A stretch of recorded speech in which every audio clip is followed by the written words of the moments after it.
자, 여러분 교재 46페이지를 펴시기 바랍니다. 자, 우리가 행정법에서 중요한 신뢰 보호 원칙을 지금 공부하고 있습니다. 신뢰 보호 원칙은 항상 시험에 출제된다고 그랬어요, 제가. 우리가 지금 공부하는 부분은 행정법에 있어서 통칙 부분입니다. 통칙 부분이기 때문에 가장 핵심적인 부분이에요. 그리고 법률 용어가 많습니다. 그렇기 때문에 우리 공부하시는 분들이 좀 어렵다라고 생각할 수 있는 부분인데 나중에 이제 이 파트부터는 쉬워요. 법률 용어 공부이기 때문에 쭉 나가게 되어 있습니다. 1파트가 이렇게 어려운 겁니다. 항상 기초가 어렵죠. 기초 잡기가 어려운데 바로 이 부분이 기초 부분이다. 이렇게 보시면 되겠습니다. 자, 우리가 지금 공부하는 부분이 바로 이 부분이잖아요. 그죠?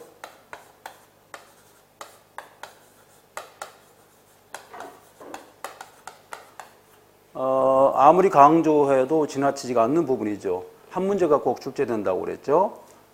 신뢰 보호 원칙에서 무슨 문제가 출제된다고 그랬어요? 공적 견해 표명이라고 그랬죠.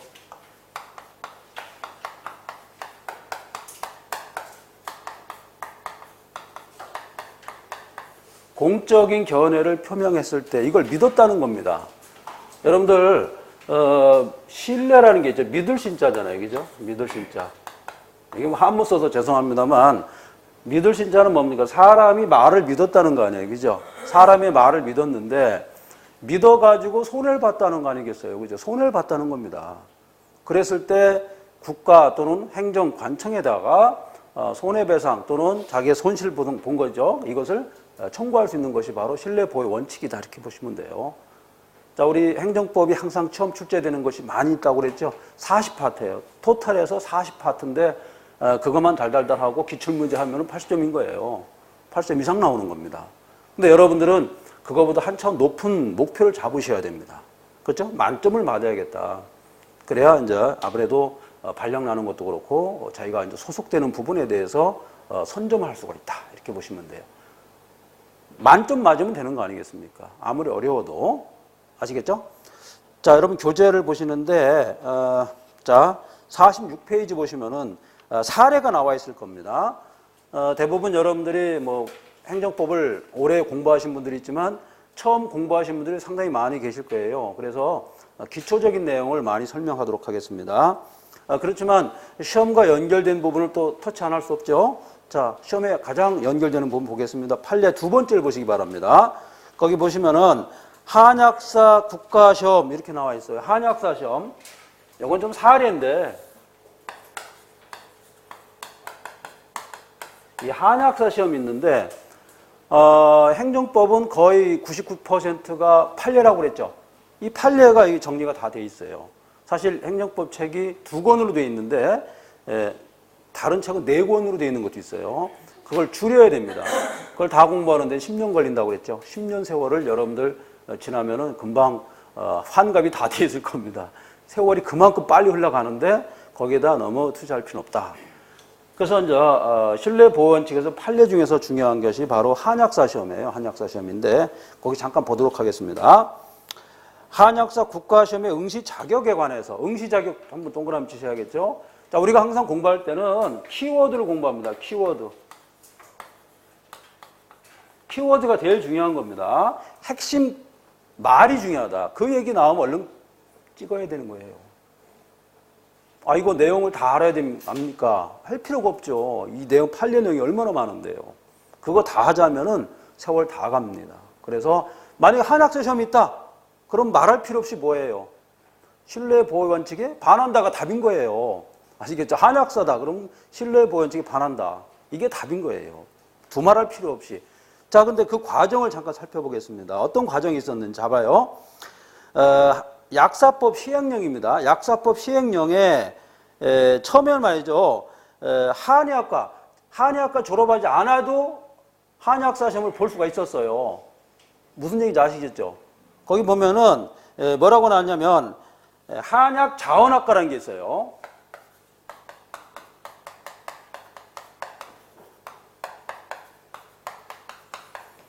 한약 자원학과만 졸업해도 한약사 시험을 보도록 했었단 말이에요.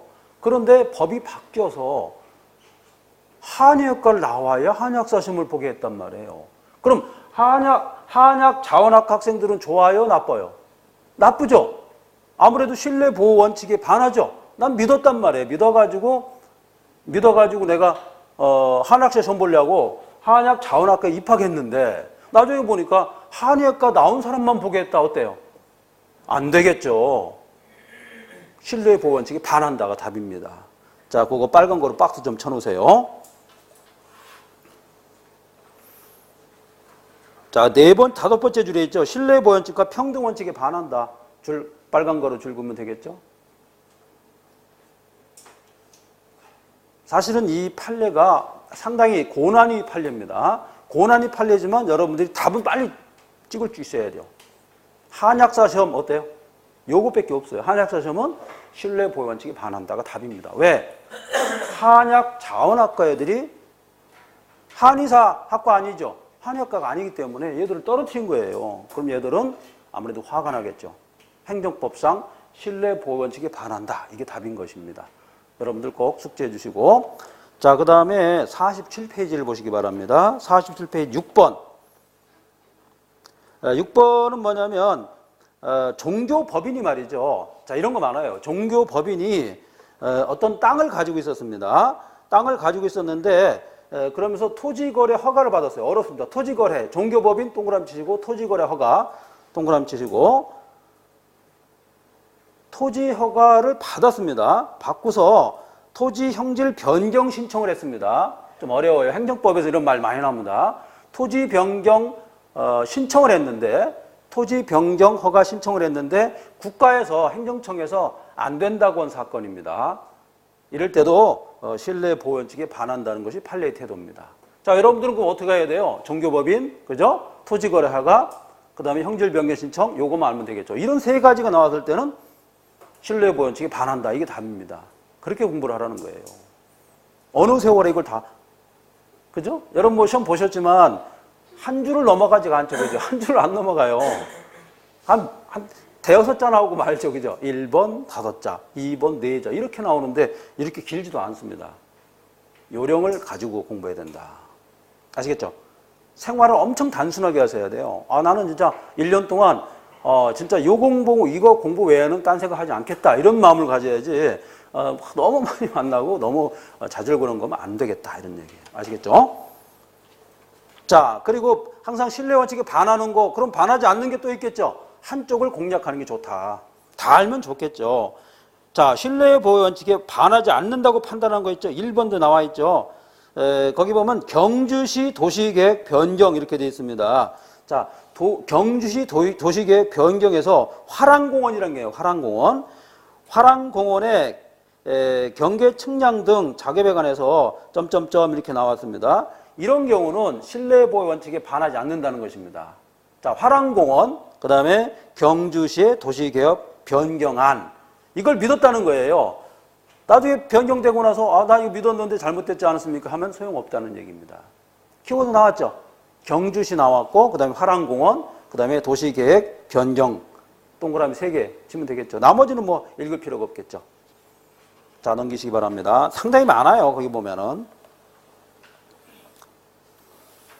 자, 그 다음에 판례가 다 많은데 이 많은 걸 여러분들이 지금 기본 강좌 때 제가 터치하면 좀 어렵습니다. 그죠? 그래서 기본 강좌 때는 중요한 거, 시험에 나올 만한 것만 일단 터치하고 심화 강좌가 또 있을 거예요. 그때는 깊숙이 좀 들어갈 수 있습니다. 자, 그거 보시면은 49페이지를 보세요. 49페이지에 6번을 보세요. 징계 요건을 완화하는 개정 학칙에 따라 징계 처분을 한 경우에 자, 징계 요건을 완화했습니다. 완화해가지고 징계 처분했어요. 그걸 믿었다는 거죠. 이럴 때는 신뢰 보호 원칙에 반하는 거예요? 반하지 않는 거예요? 반하지 않는다. 자, 징계 요건, 그 다음에 개정 학칙. 그죠? 이렇게 쓰면 되겠죠. 학칙이 바뀌었다는 거예요, 학칙이. 자, 우리가 공부하는 판례는 어마어마한 판례들이에요. 이게 어마어마한 판례고, 본문을 보게 되면 끝도 없습니다. 혼자 공부하시는 분들은 그냥 닫게 돼요. 아, 이거 너무 어렵구나. 내 길이 아니야. 하고 닫을 수 있는 그런 부분이다. 자, 되겠습니다. 자, 여기까지 판례를 한번 정리해 보겠습니다. 신뢰 보호 원칙에 반하는 경우, 자, 제가 한번 문제 드릴게요.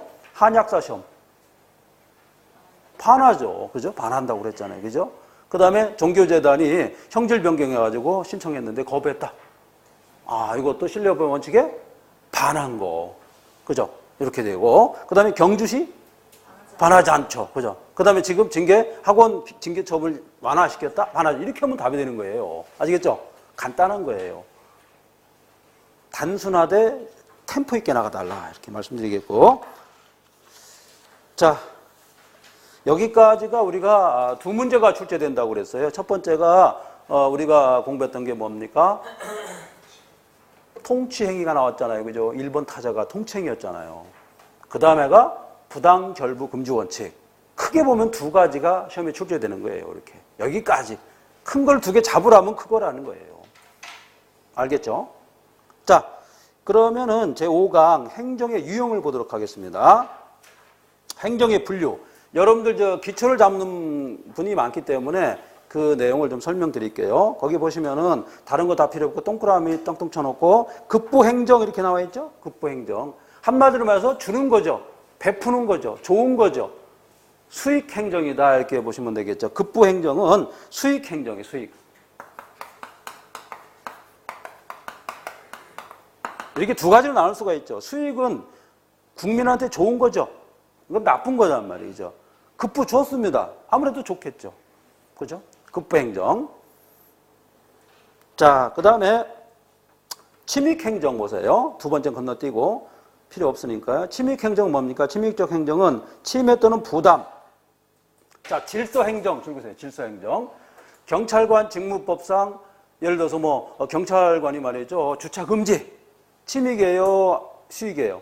침익. 그렇죠. 주차하는 사람 입장에서는 기분이 나쁘겠죠. 이런 걸 침익이다. 근데 두 가지 다 나타나는 걸 뭐라고 그랬어요? 그렇죠. 복효적 행정행위가 중요합니다. 이익도 있지만 손해도 보는 거 꼭 알아두시기 바랍니다. 기출문제 나와 있습니다. 기출문제 풀어보시면 갑자기 말이죠. 복효적 행정행위 나와요. 그러면은 혼자 공부하시는 분들은 이해가 안 될 겁니다. 두 가지 더블이죠. 더블 에펙트라고 그러죠. 더블 에펙트가 나타나는 것이 바로 복효적 행정행위다. 이렇게 보시면 됩니다. 자, 그래서 복효적 행정이 보세요. 거기 밑에 5번째 줄에 나와 있죠. 그 별표 한 서너 개 치시기 바랍니다. 5개까지 쳐도 좋아요. 이중효적 행정행위라고 하고 그 다음에 혼합적 행정행위, 그 다음에 제3자 행정행위예요. 예를 들어 이런 겁니다. 복효적 행정행위 잠깐 보겠습니다.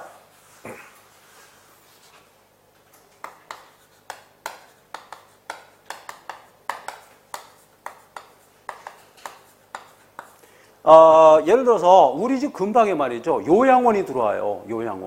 요양원 부설에 대해서 행정청이 허가를 했습니다.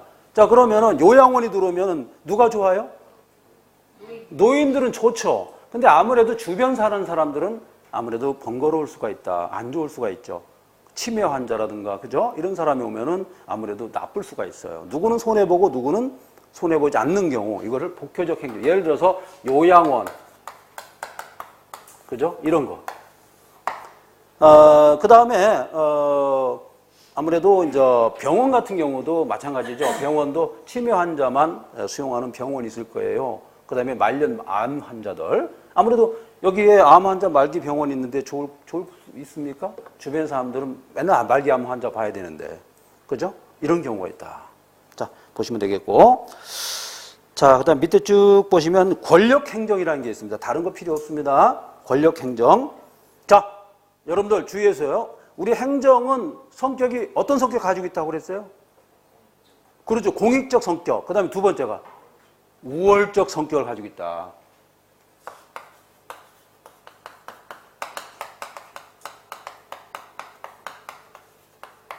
우월적 성격을 가지고 있으니까 어떻습니까? 우월적이다 그러면 어때요? 아무래도 권력을 휘두르겠죠. 권력적 행정을 가지고 있다 이런 얘기예요. 자, 그런데 항상 권력적입니까? 아니죠. 예를 들어서 유도행정이라든가, 유도행정 나중에 배우는데, 사람들 말이죠. 예를 들어서 여기에다가 사과나무 심어라. 이렇게 유도하는 행정이 있어요. 이런 행정은 비권력적이에요. 아시겠죠? 비권력적. 그리고 이 공간, 이곳에 대해서는 가령 상업에 대한 어떤 채소전이라든가 이런 걸 개설하라. 이렇게 설명할 때는 비권력적입니다. 그러나 여기다 주차하지 마라 명령을 내리는 거 있죠. 명령을 내리는 것은 바로 우월적이다. 이렇게 보시면 됩니다. 명령. 자, 우리가 행정을 왜 공부하느냐? 사실 우리나라의 한 8, 90%가 행정이에요. 다 행정인데 어디 가나 행정인 겁니다. 우리가 죽을 때도 행정인 거예요. 매장법에 의해서 신고 안 하면 우리도 가는 겁니다. 다 법이에요. 법. 행정법이에요. 다. 그래서 사실은 이게 교양으로 배워도 좋은 과목이에요. 사실은. 교양으로만 배워도. 다음입니다. 그 다음에 사법행정. 그거 중요합니다. 사법행정. 좀 어렵습니다. 사법행정. 사법행정은 뭐냐면 겉으로 봤을 때는 사법인데 속으로는 행정인 거예요. 아시겠죠? 자, 우리가 사법과 공법 구별하라 했죠. 네, 사법과 공법을 구별하라고 했는데 자, 이것도 중요하다고 그랬죠. 오늘 공부할 겁니다. 오늘 아주 클라이막스예요. 오늘 공부하는 것 중에 가장 중요한 것이 사법행위와 공법행위예요. 그죠? 우리가 공부하는 내용입니다. 사법행위냐 공법행위가 제일 중요한 겁니다. 사법행위와 공법행위.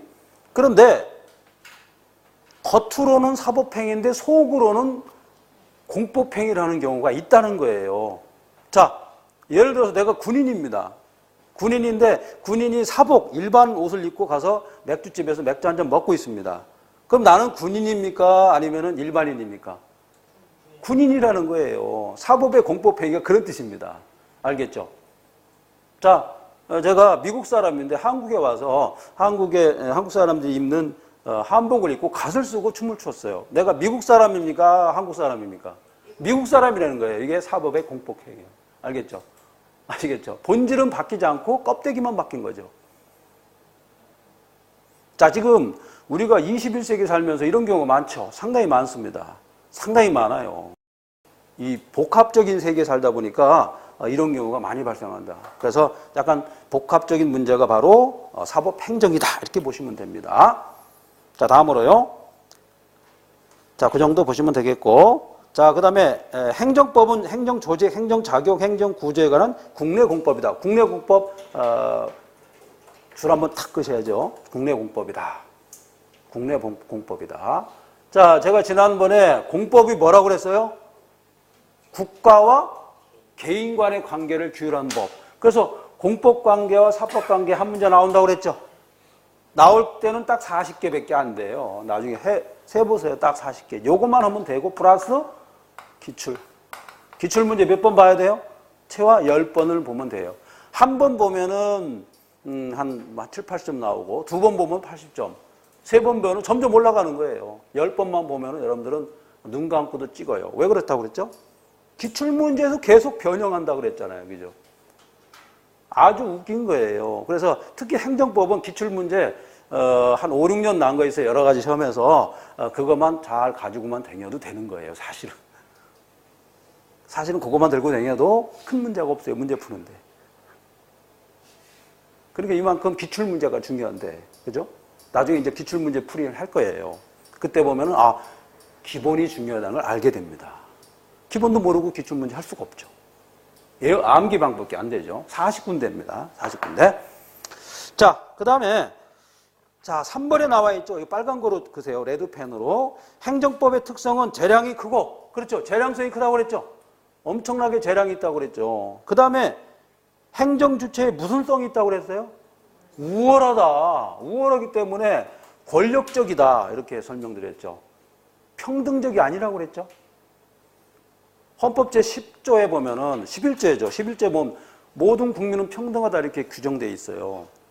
근데 행정은 평등하지 않고 우월적이다. 그렇기 때문에 나중에 행정소송과 행정심판 나간다고 했죠. 잘못되니까. 바로 잡아달라 이런 얘기죠. 자, 한번 정리하겠습니다.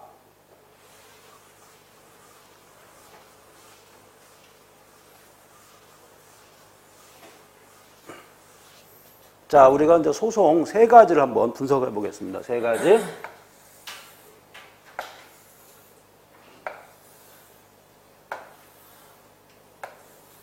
자, 칸을 세 개를 치시기 바랍니다. 쟁송이라고 할게요. 민사소송, 그 다음에 형사소송. 큰 틀입니다. 이 세 가지 소송이 있다. 이렇게 보시면 돼요. 세 가지 소송이 있는데 행정쟁송에는 뭐가 있다고 그랬죠? 행정심판과 행정소송이 있다고 그랬죠. 꼭 시험에 출제된다고 그랬죠. 여기서 네 문제가 출제되고 있습니다. 네 문제. 그럼 행정소송의 목표가 뭘까요? 왜 행정소송을 할까요? 취소? 물론 좋아요. 취소, 무효, 무효 등 확인 소송 많습니다만 왜 행정소송을 왜 제기할까? 이유가 왜 행정소송을 제기할까요? 왜? 그걸 아셔야 되는 거예요. 네? 자, 여러분들 생각이 거의 맞긴 맞는데 행정소송은 자 보세요. 처분을 이겁니다. 이런 뜻입니다. 처분을 바로 잡아달라 이런 뜻이에요. 바로 잡아달라. 처분을 내렸는데 이거 좀 잘 바로 잡아달라 이런 뜻입니다. 행정처분이 있는데 바로 잡는 건 여러 가지가 있죠.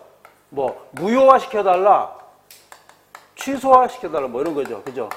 이런 거 있죠. 무효시켜라, 취소시켜라. 그래서 바로 좀 잡아달라는 것이 바로 행정쟁송인 거예요. 자, 다음입니다.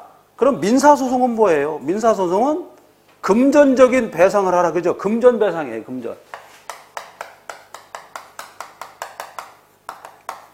가령 다른 사람의 토지를 내가 무단 침입했어요. 그럼 돈 달라는 거 아니겠어요? 그죠? 금전으로 갚아달라. 행정소송은 금전도 될 수가 있어요. 행정쟁송은 금전도 될 수 있지만 일단 바로 잡아달라.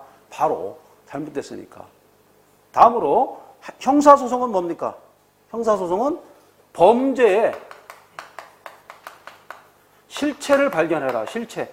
범죄의 실체가 뭐냐를 파악 좀 해달라. 그리고 나서 뭐 어디로 갑니까? 그리고 잘못됐으면 교도소를 보내달라 이런 얘기예요. 종착역이 다 다른 겁니다. 행정소송은, 행정쟁송은 잘못된 걸 바로 잡아달라. 그 다음에 민사소송은 금전배상. 그 다음에 형사소송은 실체를 발견해서 교도소로 보내라. 이겁니다. 이거밖에 없어요. 소송은 크게 이거밖에 없고 나아가서 헌법소송도 있습니다만 시험에 죽었다 깨어나도 안 나옵니다. 헌법소송은. 그거 낼 시간 없어요. 파트가 40개인데 문제가 25문제 아니겠어요. 그죠? 자, 파트가 40개인데 거기서 다 나오는 거예요. 그것도 너무 많은 거예요. 40개도. 아시겠죠? 제가 다 준비해놨잖아요. 요것만 보세요. 달달달. 이것도 많습니다. 자, 행정의 특성은 재량성이 크다. 재량성이 크기 때문에 재량성을 넘어가는 걸 뭐라고 그랬어요? 제가.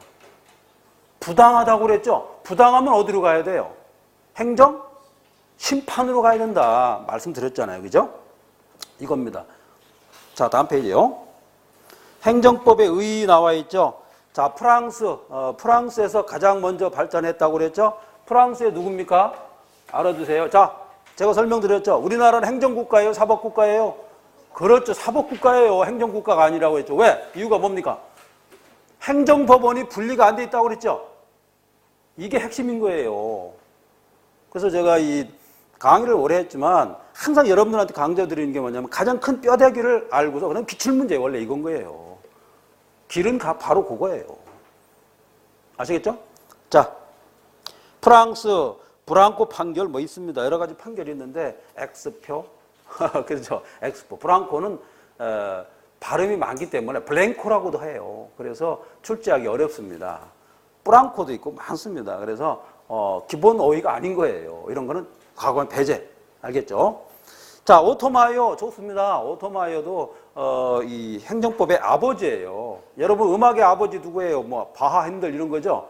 그다음에 민주화의 아버지 아브라함 링컨 이런 것처럼 오토마이어도 마이어입니다. 그래서 이 나라에서는 행정법의 아버지가 오토마이어예요. 마이어 X. 과감하게 X요. 아시겠죠? 네. 자, 그 다음에 1-3 보시면은 영미법에서는 법의 절대 우위를 강조했고 행정권에서 재량권 축소됐다. 자, 영국과 미국에서는요, 재량권을 축소시키고 있습니다. 재량권이 커지면은 어때요? 남용이 되겠죠. 그러나 독일이나 프랑스에서는 재량권 남용할 수가 없어요. 그래서 프랑스 혁명도 일어났어요. 1789년도에. 그래서 국민공회, 그죠? 그 다음에 국민공회가 루이 16세를 처형해줘. 여러분들 프랑스는 왕의 권력이 너무 컸단 말이에요. 그래서 안 되겠다. 그래서 왕의 권력을 점점 축소시키는 과정에서 발생한 것이 바로 행정법이라 이렇게 설명드렸죠. 나중에 1801년도에 나폴레옹이라는 사람이 황제로 등극하죠. 1806년도까지 유럽을 완전 휩쓸어 버려요. 나폴레옹이. 그래서 우리 상당히 세계적인 사도 있습니다. 그래서 행정법은 바로 프랑스가 차지했었는데 점점 독일이 점점 강성해진 거예요. 프랑스를 제치고서 유럽의 강대국으로 등장한 거예요. 그러다가 점점점 여러분들이 싫어하는 나치 독일이 생긴 겁니다. 세계대전을 2번이나 일으키죠. 거의 2번 일으킨 것이 바로 독일이었어요. 지금 3차 대전 일어났어요? 안 일어났죠? 사실은 3차 대전도 그쪽에서 나올 확률이 많다 이렇게 보고 있는 거예요. 사실은. 그래서 화약고다 이렇게 볼 수가 있어요. 자, 그 정도 보시고. 자, 우리의 경우는 법규 개념을 확대했다. 줄 한번 보시고요. 자, 53페이지 보세요. 행정법의 법원 이렇게 나와 있는데 거기다 크게 쓰세요. 참조만 하라. 이렇게 참조만 하라. 안 볼 수는 없죠. 참조만 하라. 참조만 하라. 참조만 하라. 자, 1번 보시면은 국제법도 행정법의 법원이다. 자, 국제법도 말이죠. 요것도 공법이에요. 국제법도 행정법도 공법이라고 했죠. 이렇게 설명을 마치도록 하고 그 다음에 2번 보세요. 법규 명령이라는 게 나와 있죠. 자, 입법인데 입법은 두 가지가 있다고 그랬죠. 뭐가 있다고 그랬어요? 국회에서 만드는 입법, 그 다음에 행정부서 만드는 입법을 뭐라고 그랬어요? 행정입법. 한 문제. 거기서 한 문제가 출제됩니다. 행정입법 문제가 꼭 한 문제가 출제되는데 이번에도 시험 출제됐습니다. 이번에도 그죠? 위임명령 이게 시험에 출제되었죠. 위임. 자기의 권력을 위임해가지고 피고가 될 수 있는가 이게 시험에 출제됐습니다. 피고 적격 문제가 꼭 출제된다. 자, 그 다음에 민중관수법이라는 게 있습니다. 민중관수법. 어업권 이런 거 있죠. 어업권. 자, 어떤 바다에 말이죠. 섬이 이렇게 있어요. 섬. 이 섬이 있습니다. 이 섬에 사는 사람들은 이 주변에 있는 바다에 물고기를 잡을 권리가 있어요? 없어요? 누가 권한 주지 않았어도 주죠? 민중 옛날부터 내려온 관습적으로 잡아왔단 말이에요. 우리 선조가. 이거 잡았다고 해가지고 누가 경찰이 와 잡아가진 않죠? 이런 거. 그 다음에 큰 강이 흐르는데 옛날부터 말이죠. 농사 지으려고 이 강에서 내가 물을 길어다 썼어요. 그죠? 쓸 수 있죠. 그렇다고 해가지고 남의 물 썼다고 해가지고 손해배상 청구할 수는 없죠. 이런 거. 이걸 민중관수법. 민중에서 옛날부터 쓰는 법이 있죠. 아니면은 어떤 산이 이렇게 있는데 산에 나무를 이렇게 원래 나무를 해왔단 말이에요. 나무를 원래 하면 안 되죠. 이게 원래 이 절도죄예요, 원래. 근데 옛날부터 했단 말이에요. 지리산이랄지 아니면 울릉도 이런 데 있죠. 그걸 내가 나무를 좀 베어왔다고 해가지고 산림법에 위반되느냐 안 된다는 거예요. 이게 바로 민중관수법이다. 이렇게 보시면 됩니다. 자, 그 다음에 6번 헌법재판소의 위헌결정. 예, 줄 그세요. 위헌결정. 자, 헌법재판소의 위헌결정 좀 설명드릴게요.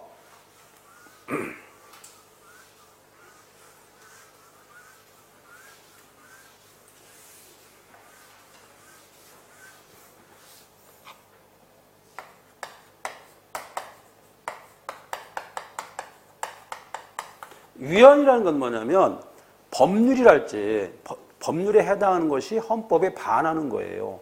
그랬을 때는 위헌 결정하게 되어 있습니다. 위헌 결정. 근데 위헌 결정하게 되면 효과가 있습니다.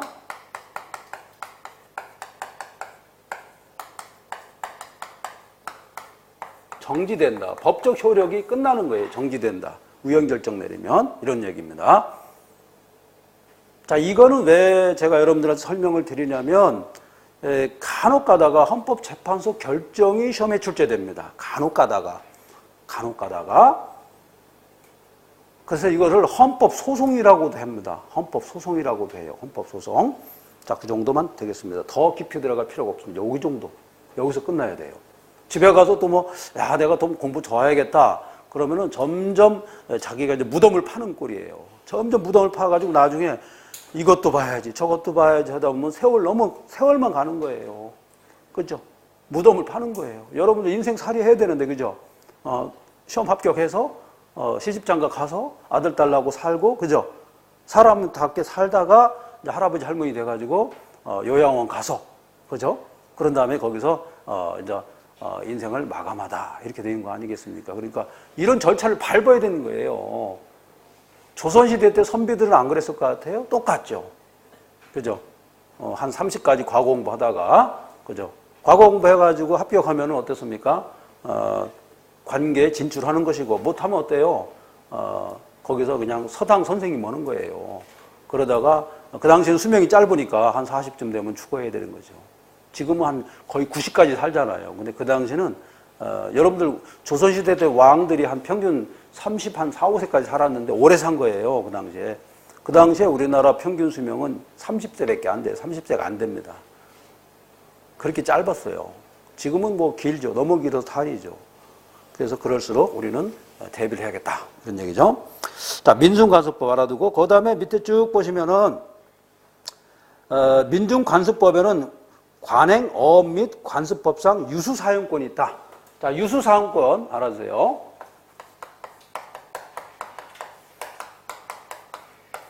유수사용권은, 자, 그림으로만 그려놓으세요. 유수사용권은 뭐냐면 강이 이렇게 흘러가요. 강이 흘러가는데 여기다가 내가 말이죠, 논농사를 짓고 있습니다. 논농사 이렇게. 하다 농사를 짓고 있는데 이럴 때 이 흘러가는 물을 사용할 수 있는 권리, 이걸 유수사용권이라고 그래요. 유수사용권. 꼭 알아두세요. 유수사용권입니다. 옛날에는 말이죠, 이 물을, 옛날에는 이 물을 먹질 않았죠. 여러분들 봉이 김선달이라는 말 들어봤죠? 김선달이 대동강물을 팔아먹었다고 그러죠. 지금은 팔아먹을 수가 있습니다. 왜? 지금은 물도 팔아먹는 시대예요. 그 당시는 물이 뭐 많은데 왜 팔아먹냐 했지만 지금은 물이 석유보다 더 비싸요. 그래서 우리나라에서 사우디아라비아 갈 때 유조선에다가 뭘 싣고 가죠? 그 속에다가 물을 싣고 가요. 물을. 텅텅 빈 배가 아니에요. 물을 싣고 가서 석유하고 바꿉니다. 일부분 바꿔요. 그 정도로 물이 없습니다. 사우디아라비아는. 짠 물을 갖다가 정제해서 먹기 때문에 그만큼 힘든 나라가 사우디아라비아예요. 우리보다 더 힘들어. 우리는 물이라도 시커 먹죠. 그쪽은 물이 없어요. 석유물 먹을 수도 없어요.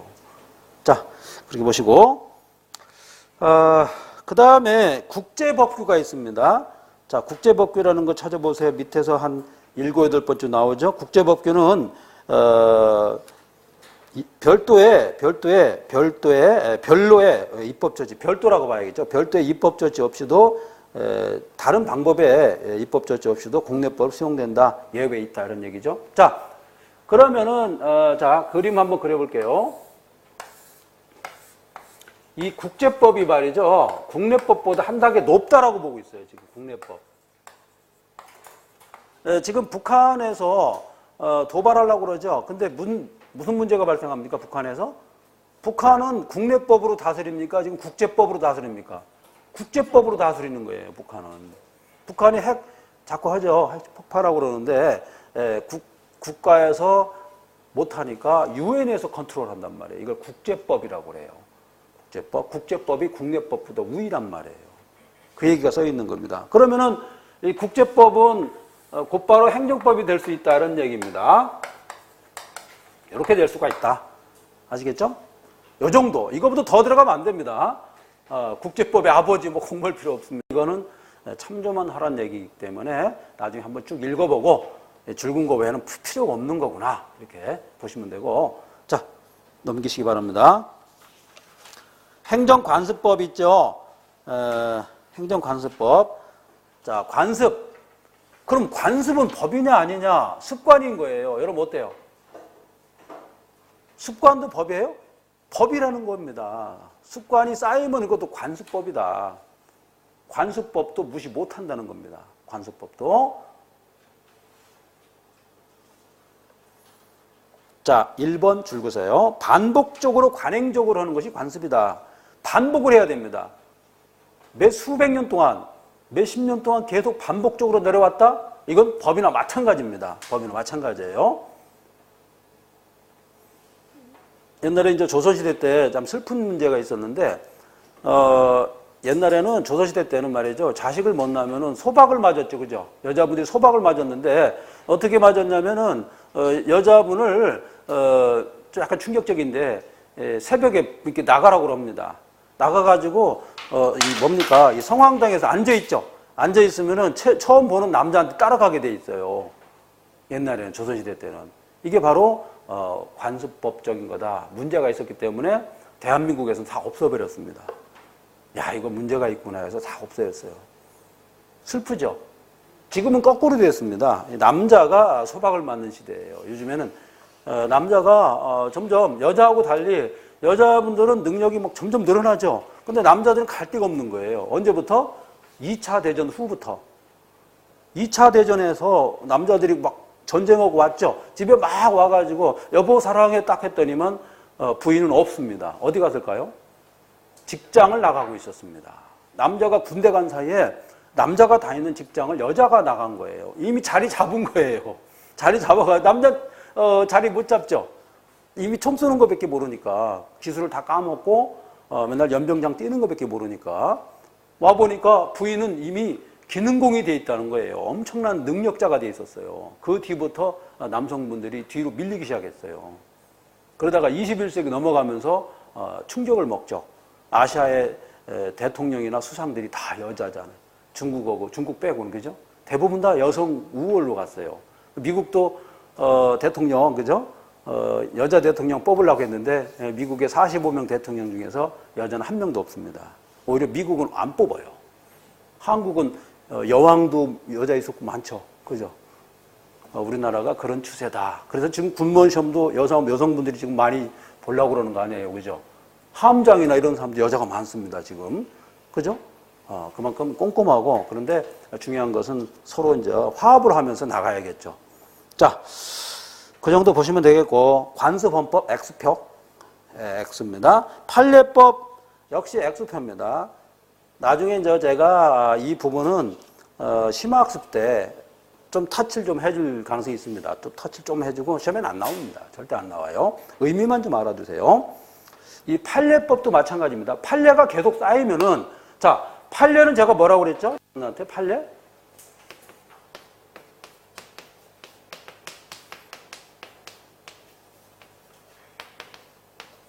법원의 판단이 판례입니다. 법원의 판단이 판례다. 자, 그럼 우리 행정법 시험에 판례 문제가 몇 프로라고 그랬어요? 90%라고 그랬잖아요. 판례를 요약한 거를 시험에 낸다. 대법원의 판례, 대법원의 입장이 시험 문제다. 이렇게 보시면 됩니다. 아시겠죠? 우린 답을 알고 들어가야지 답을 모르고 들어가면 문제를 풀 수가 없다는 얘기예요. 자, 다음 행정법의 효력입니다. 55페이지입니다. 자, 여기 보면은 좀 어려운 단어가 또 나옵니다. 혼자 공부하신 분들은 야, 이거 너무 어렵구나 하고 포기할 수 있는 첫 번째 다이너마이트 폭탄이 지금 등장했습니다. 혼자 공부하시면 도저히 이해가 안 되는 부분이에요. 저기 보시면 시간적 효력 알 필요 없습니다. 공포한 지 20일이 경과, 20일 동그라미 치시고 나온 적 없습니다. 20일이 경과되면은 효력이 발생한다. 공포 방법은 관보에 게재한다. 역시 알 필요 없습니다. 자, 드디어 나온 것이 4번인데 4번에다가 한 별표 3개만 치세요. 소급표 금지 원칙입니다. 소급표 금지 원칙. 자, 소급을 하라는 겁니까? 하지 말라는 겁니까? 하지 말라는 거죠. 소급이란 뜻이 뭐예요? 제가 얘기했는데.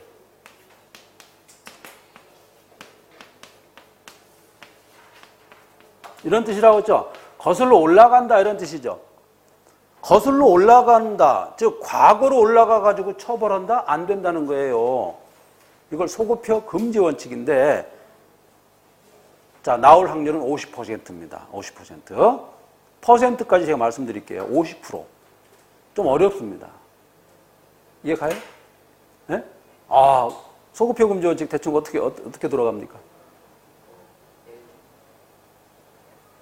옛날에 네. 법이 바뀌지 않았어요. 그렇죠. 예. 그거를 만약에 지금에 와서 법을 바꾼 다음에 바꾼 다음에 이걸 소급해서 적용 안 된다는 거죠? 그렇죠. 맞았습니다. 그런데 소급표 금지 원칙이 항상 적용되느냐? 그렇지 않다는 거예요. 자, 거기 보세요. 원칙은 소급 적용하면 안 된다. 소급 적용 금지예요. 줄거시고 빨간 거로. 그러나 부진정 소급 적용이라는 게 있어요. 부진정 소급 적용. 자, 이런 말이 나와요. 부진정 소급 적용. 되게 어렵죠. 이거는 뭐냐면 한마디로 말해서 시효가 말이죠. 시효가 거기다 쓰기요. 시효가 완성되지 않은 것. 미완성 이렇게 쓰시고 시효가 미완성된 것은 소급 적용해도 된다. 이렇게만 써놓으세요. 시효가 미완성된 것은 소급 적용해도 된다. 이렇게 써놓으시고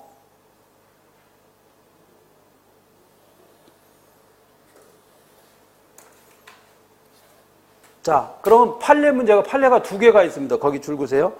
부진정 소급 적용이라고 써 있는 거 원칙 허용 예외 금지인데 성적 불량 이런 말이 있죠. 그 줄을 빨간 거로 보세요. 성적 불량을 이유로 한 학생 징계 처분 시 수강 신청 이후 징계 요건을 완화하여 학칙을 개정했습니다. 이럴 때는 소급 적용이 가능하다는 겁니다. 자, 성적 불량 줄구시고 징계 요건 완화 학칙 개정. 이 경우는 소급 적용 가능하다.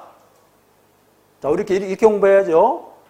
학칙을 개정해서 완화시켰을 때는 소급 적용이 가능하다. 이렇게 보시면 되겠습니다. 자, 부진정 소급을 여러분들은 지금 단순 암기도 좋아요. 이 부분은 이해가 안 돼도 알겠죠. 여러분들은 무슨 학문적인 공부를 하는 거 아니니까 문제만 맞추면 되는 거예요. 우리는 여기서 공부하는 목적은 문제만 맞추면 되는 거예요. 아시겠죠? 갑자기 학칙 개정 때문에 이런 문제가 나왔다. 그럼 이거 부진정 소급 입법이 된다. 이렇게 보시면 되는 거예요. 다른 거 다 필요 없죠. 자, 두 번째. 거기 과세연도 진행 중에 세율 등을 인상하는 세법을 개정해요. 자, 줄구세요. 과세연도 진행 중에 세율을 인상하는 세법을 개정하여 당해 연도에 적용하는 경우 자, 부진정 소급 적용으로 원칙적으로 허용된다. 허용되는 거 딱 두 가지죠. 두 가지입니다. 여기서 부진정 소급 적용되는 게 두 가지였죠? 알아두세요. 첫 번째가 성적 불량, 두 번째는 뭡니까? 과세연도 진행 중에. 그렇죠? 세법을 개정해서 당해 연도에 적용하는 것은 허용된다. 이렇게 세법을 개정해서 알아두시기 바랍니다. 자, 그 다음에 소급표 금지 원칙에서 부진정 소급, 이번엔 입법입니다. 적용이 아니라 입법. 자, 밑에 예외라고 쓴 거 있죠? 친일재산이라는 게 있어요. 친일재산. 별표 한 5개 치세요. 친일재산. 중요합니다. 자, 일제시대 때, 일제강점기에 나쁜 짓을 많이 한 친일재산이 있어요. 이거를 우리가 압류해야겠죠.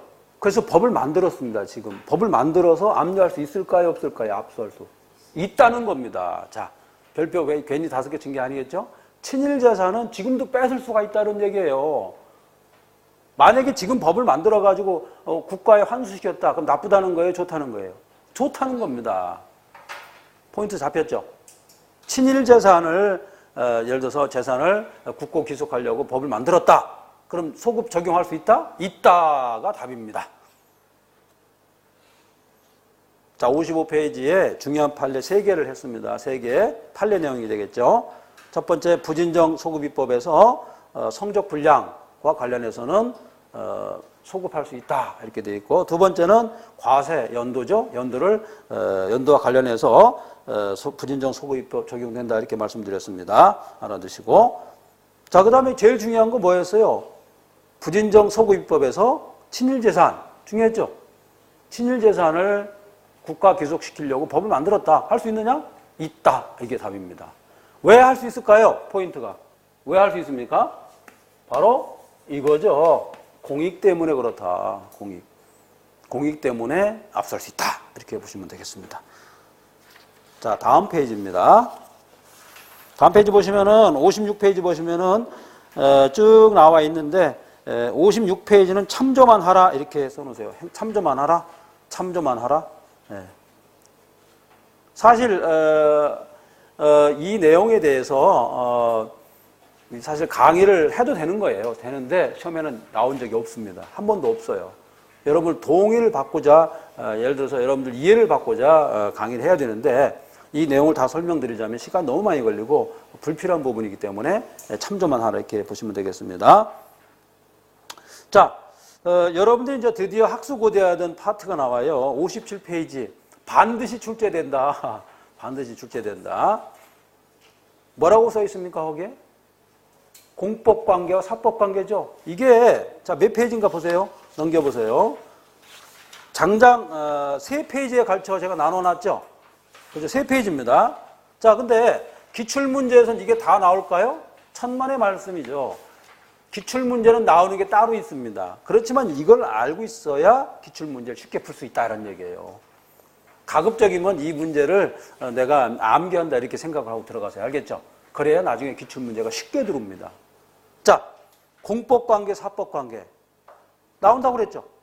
아주 엄청난 부분을 차지하고 있다. 꼭 한 문제가 나와요. 한 문제가 나오는데 자, 앞에 부분이 공법관계예요. 뒷부분이 사법관계입니다. 자, 공법관계는 뭐가 적용된다는 겁니까? 공법관계는 행정심판법과 거기다 써요. 행정심판법과 행정소송법이 적용된다. 이렇게 써놓으세요.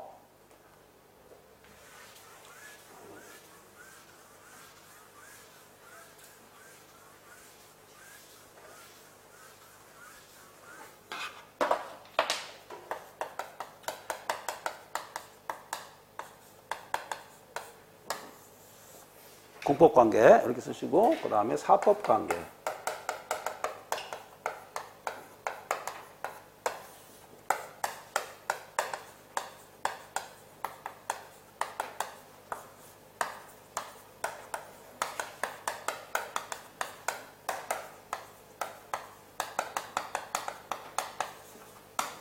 자, 이렇게 쓰시고 그 다음에 사법관계 이게 중요합니다. 그럼 사법관계는 어디로 갈까요?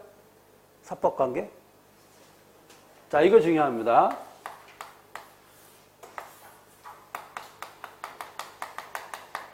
민사소송법으로 간다. 돈 달라는 얘기입니다. 돈 달라는 얘기. 행정심판법과 행정소송법으로 가면 뭔 얘기예요? 바로 잡아달라. 바로 잡아달라. 이런 얘기죠? 행정법은 그래봤자 40개예요. 이런 박스가 40개밖에 안 돼요. 그 다음에 기출문제 많아봤자 300문제, 400문제쯤 될 거예요. 답만 외워도 80점 나올 수가 있어요. 답만 외워도. 그 정도로 가능성이 높은 과목이다. 이렇게 보시면 돼요. 자, 그러면은 세부적인 내용을 좀 살펴볼게요. 자, 보세요. 공법관계의 대표적인 거 보세요. 1번 귀속재산 매각 및 임대. 귀속재산 매각 및 임대. 이런 말이 나오면 아, 이건 공법관계다. 그럼 공법관계니까 어디로 가요? 행정쟁송법으로 가야겠죠? 일로 간다는 거예요. 자, 오른쪽에 자, 사법관계 대표적인 게 있습니다. 물품 매매, 판매 계약. 자, 제가 공무원인데 동사무소에 사용하는 화장지를 내가 살려고 그래요. 그러면 화장지 사는 것은 공법관계입니까? 사법관계입니까? 사법관계예요. 내 돈 가지고 사야 되는 거예요. 무슨 얘기인지 알겠죠? 여기서 분쟁이 발생했다. 그럼 민사소송으로 가는 거예요. 행정소송이 아니고. 무슨 얘기인지 알겠죠? 예를 들어서 내가 행정공무원인데 컴퓨터를 삽니다. 컴퓨터를 사는데 민사소송으로 가요? 아니면 행정소송으로 가요? 컴퓨터. 물건을 매매했으니까 사법관계다는 얘기죠. 쉽죠? 이렇게 계산합니다. 다시 왼쪽으로 보세요. 왼쪽에 7번 동그라미 치세요. 광업권 허가. 자, 여러분들 광업권, 탄광이라든가 금광을 개발할 수 있는 허가를 내줬어요. 이거는 국가에서 허가를 내줬으니까 아마 규모가 크겠죠. 공법관계예요. 이런 거 잘 나와요. 탄광이랄지 아니면 광업권 허가했을 때 이것은 공법관계다. 이렇게 보시면 되겠고. 자, 10번을 보세요. 공무원 연금 관리 공단의 퇴직급여 결정. 자, 이런 것도 공법관계다. 공무원연금관리공단의 퇴직급여 결정. 여러분들이 군문으로 가게 되면은 연금 생활하게 돼 있어요. 지금은 연금 전쟁이죠. 과거에는 월급 전쟁이었는데 지금은 연금 전쟁. 왜? 오래 살기 때문에. 90살, 100살까지 살기 때문에 연금 많이 타는 사람이 최고죠. 내가 예를 들어서 90살인데 설렁탕 한 그릇 먹고 싶어요. 연금이 안 나오면 안 되겠죠. 연금 나와야 할머니 데리고 가서 설렁탕 먹고 오는 거예요. 나주곰탕 먹고 오는 거예요. 만약에 연금이 안 나온다 그러면 집에서 라면을 끓여 먹어야 돼요. 그렇죠. 이게 다른 거예요. 여보 할머니 오늘 설렁탕 내가 살게. 어디서 돈 줍니까? 연금관리공단이 줍니다. 이렇게 끝나는 거예요. 그래서 여러분들이 20년 이상 군대에 봉직해야 된다. 군무원으로. 그러면은 정말 연금 쌓기 때문에 앞으로 편하게 살 수가 있다. 이런 얘기예요. 아시겠죠? 그래서 공부하는 거예요. 안 그러면 집에서 짜파게티 끓여 먹어야 돼요. 짜파게티 끓여 먹으면서 얼마나 서럽겠습니까? 눈물 뚝뚝 나죠.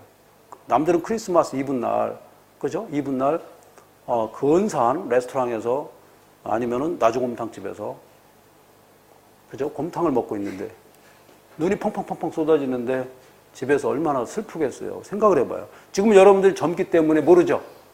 이건 비참해지는 거, 엄청 비참해지는 거예요.